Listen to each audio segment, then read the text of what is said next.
అస్మద్గురుభ్యో నమః. పరమేశ్వరుని దివ్యపాదపద్మాలకు నమస్కారం చేసుకుంటూ శ్రీ పద్మ పురాణాంతర్గత సంపూర్ణ కార్తీక మహాపురాణం నందలి 21వ రోజు పారాయణంలోకి వెళ్ళిపోదాం. మారుమూలల్లో తలలు దాచుకున్నా కూడా వదలకుండా ముట్టడించడానికి వస్తున్నటువంటి జలంధరునికి భయపడిన వారే దేవతలంతా కూడా విష్ణు స్తోత్రం చేయసాగారు. సర్వదేవతాకృత విష్ణు స్తోత్రం ప్రతి ఒక్కళ్ళు కూడా చదువుకోవాలి. ఖచ్చితంగా ప్రతిరోజు చదువుకుంటే కూడా చాలా మంచిది.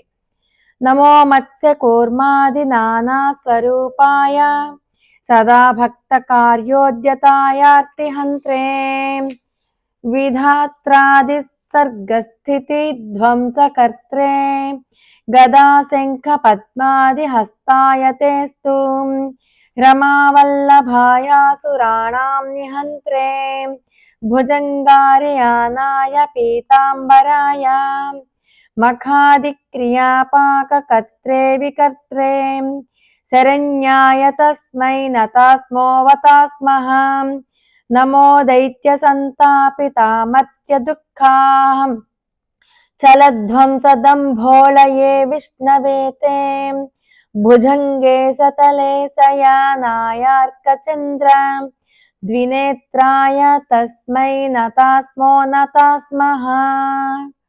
చాలా చిన్న స్తోత్రం. నారదోవాచ సంకష్టనాశనం స్తోత్రం ఏతద్యస్తు పఠేన్నరః సకదా చిన్న సంకష్ట పీడ్యతే కృపయా హరే. మత్స్య కూర్మాది అవతారాలను స్మరిస్తూ సదా భక్తులేక కార్యాలు చేయటి ఎందు సంసిద్ధుడు అవుతావు నువ్వు. దుఃఖాలను నశింపచేసేవాడు నువ్వే. బ్రహ్మాదులను సృష్టించి పెంచి లయింపచేసేవాడు నువ్వే. గద శంఖం పద్మం కత్తి ఆయుధాలన్నీ కూడా ధరించిన వాడవు అయినటువంటి నీకు నమస్కారం అగుగాక. లక్ష్మీపతి రాక్షసారాతి గరుడ వాహనుడు పట్టుబట్టలు ధరించిన వాడవు. యజ్ఞాదులకు కర్త క్రియారహితుడు అయినటువంటి నీకు నమస్కారం అగ్గాక అంటూ ఓ విష్ణు నీకు నమస్కారము పునః పునః నమస్కారము. సూర్యచంద్రులనే నేత్రములుగా కలిగిన నీకు నమస్కారము అంటూ ఈ స్తోత్రాన్ని ఎవరైతే ఏ మానవుడైతే పఠిస్తూ ఉంటాడో వాని యొక్క సమస్త కష్టాలను సమస్త ఆపదలను ఆ శ్రీహరి దేవలను తొలగిపోతాయి అని పృథువుకు చెప్పి నారదుడు మరలా పురాణ ప్రవచనానికి ఉపక్రమించాడు. ఈ దేవతల స్తోత్ర పాఠాలు ఆ చక్రపాణి చెవిని పడ్డాయి. దేవతల కష్టానికి చింతిస్తూనే దానవులపై కోపం కలవాడే వెంటనే శయ్యవీడి గరుడ వాహనంపై కదులుతూ లక్ష్మి నీ తమ్ముడైన జలంధరునికి దేవగణాలకి యుద్ధం జరుగుతోంది. దేవతలు నన్ను ఆశ్రయించారు, నేను వెళ్తున్నాను అని చెప్పాడు. అందుక ఇందిరాదేవి లక్ష్మీదేవి రవంత చెల్లించినదై నాథ నేను నీకు ప్రియురాలనై ఉండగా నువ్వు నా తమ్ముని వధించడం ఎలా జరుగుతుంది అని ప్రశ్నించింది. ఆ మాటకు మాధవుడు నవ్వి నిజమే దేవి, నాకు నీ మీదున్న ప్రేమ చేత బ్రహ్మ నుండి అతను పొందిన వరాల చేత శివాంశ సంజాతుడు కావడం చేత కూడా జలంధరుడిని నేను చంపదగిన వాడు కాడు అని మాత్రం చెప్పి అన్ని ఆయుధాలు తీసుకుని గరుడ వాహనం మీద చాలా త్వరగా యుద్ధభూమిని చేరుకున్నాడు శ్రీహరి. మహాబలి అయినటువంటి గరుడిని రెక్కలు విసురుకు పుట్టిన గాలి వల్ల రాక్షస సేనలు చల్లాచెదరైపోయాయి. అది గుర్తించినటువంటి జలంధరుడు ఆగ్రహంతో ఆకాశానికి ఎగిరి విష్ణుమూర్తిని ఎదిరించాడు. వారి మధ్యన జరిగినటువంటి ఘోర యుద్ధం వల్ల మొత్తం ఆకాశం అంతా బాణాలతో నిండిపోయింది. జలంధరుని యొక్క జెండాని రథచక్రాలను ధనుస్సుని చూర్ణం చేసేశాడు శ్రీహరి. అనంతరము అతని గుండెలపై ఒక గొప్ప బాణాన్ని వేశాడు. ఆ బాధామయ క్రోధంతో జలంధరుడు గదాధరుడే ముందుగా గరుడుడి తల మీద మోదడంతో గరుత్మంతుడు భూమికి వాలాడు. తక్షణమే విష్ణువు అతని గదను తన ఖడ్గంతో రెండుగా నరికివేశాడు. అలిగినటువంటి ఆ అసురేంద్రుడు ఉపేంద్రుడి యొక్క ఉదరాన్ని పిడికిట పొడిచాడు. అక్కడితో జలధి సాయికి జలంధరుడికి బాహుయుద్ధం మళ్ళీ మొదలైంది. మొత్తం ఈ ధ్వనికి మొత్తం భూమి అంతా కూడా ధ్వనిమయమైపోసాగింది. అందరికీ కూడా చాలా భయం వేసింది. ఈ జలంధరుని యొక్క బలపరాక్రమాలకు చాలా సంతుష్టుడైనటువంటి శ్రీహరి నీ పరాక్రమం నన్ను ముగ్ధుని చేసింది, ఏదైనా వరం కోరుకో అన్నాడు. విష్ణువు అలా అనగానే చేతులు జోడించి, బావా రమారమణ, నీవు నా యందు నిజంగా ప్రసన్నుడివే అయితే నా అక్కగారైన లక్ష్మీదేవితోనూ నీ సమస్త వైష్ణవ గణాలతోనూ సహా తక్షణమే వచ్చి నా ఇంట నువ్వు కొలువుండిపో అని చెప్పి కోరాడు.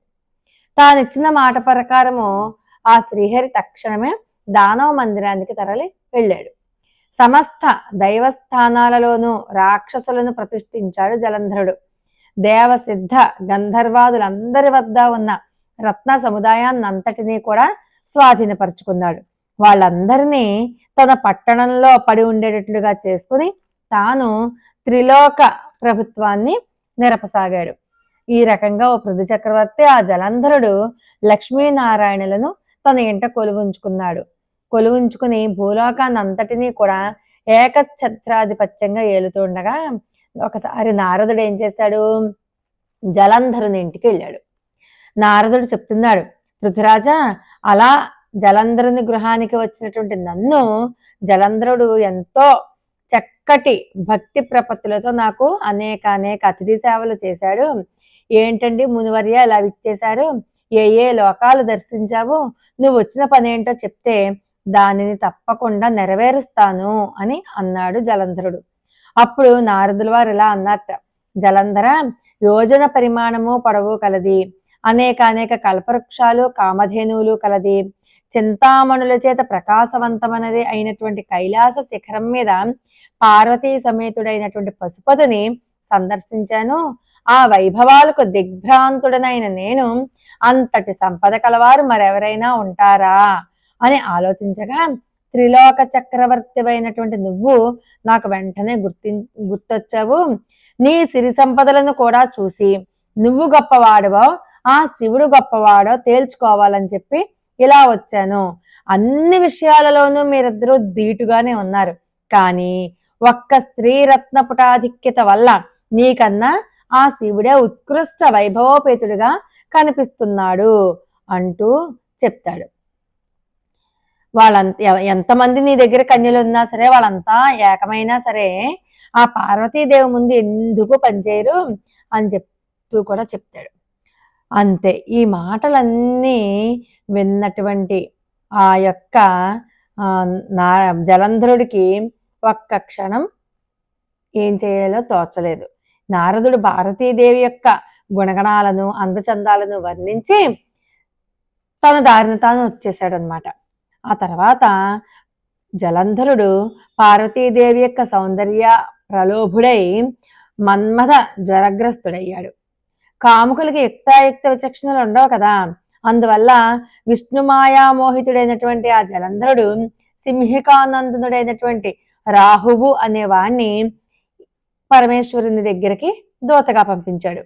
శుక్లపక్షపు చంద్రునిలా తెల్లగా మెరిసిపోతుండే కైలాస పర్వతాన్ని తన యొక్క కారు నలుపు దేహకాంతులు సోకి నల్లబడుతుండగా రాహు కైలాసానికి వెళ్ళి నందీశ్వరుని ద్వారా నటరాజుకి కబురు పెట్టాడు.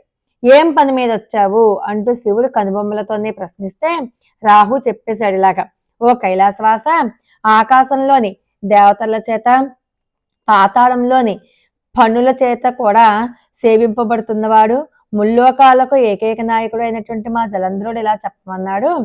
హే వృషధ్వజ, వల్లకాటిలో నివసించేవాడివి, ఎముకల పోగులను ధరించేవాడివి, దిగంబరివి అయిన నీకు అతిలోక సౌందర్యవతి అయినటువంటి పార్వతీదేవి భార్యగా పనికిరాదు. ప్రపంచంలోని అన్ని రకాల రత్నాలకు నేను రాజుని, కాబట్టి స్త్రీరత్నమైనటువంటి ఆ పార్వతిని కూడా నాకు సమర్పించు. ఆమెకు భర్తను అయ్యేందుకు నేనే అర్హుడిని, కానీ నువ్వేమాత్రము కావు అని జలంధరుడు చెప్పాడని చెప్పి చెప్తాడు. రాహు అలా చెప్తూ ఉండగానే ఈశ్వరుడి యొక్క కనుబొమ్మల వలన రౌద్రాకారుడైనటువంటి పురుషుడు వెంటనే పుట్టేశాడు. పుడుతూనే రాహు మీదకి లంఘించబోగా రాహు భయపడి పారిపోయాడు. కానీ ఆ రౌద్రమూర్తి అనతి దూరంలోనే రాహును పట్టుకుని మింగివేయబోయాడు.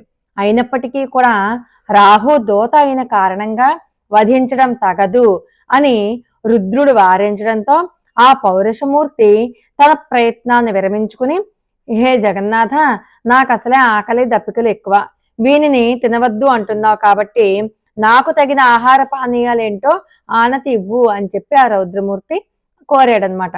వెంటనే శివుడు అంటాడు, నీ మాంసాన్నే నువ్వు ఆరగించు అన్నాడు. శివాజ్ఞాబద్ధుడైనటువంటి ఆ పురుషుడు తన శరీరంలోని శిరస్సును తప్ప తక్కిన అన్ని భాగాలను మాంసాన్ని తినేశాడు. శిరస్సు ఒక్కటే మిగిలింది.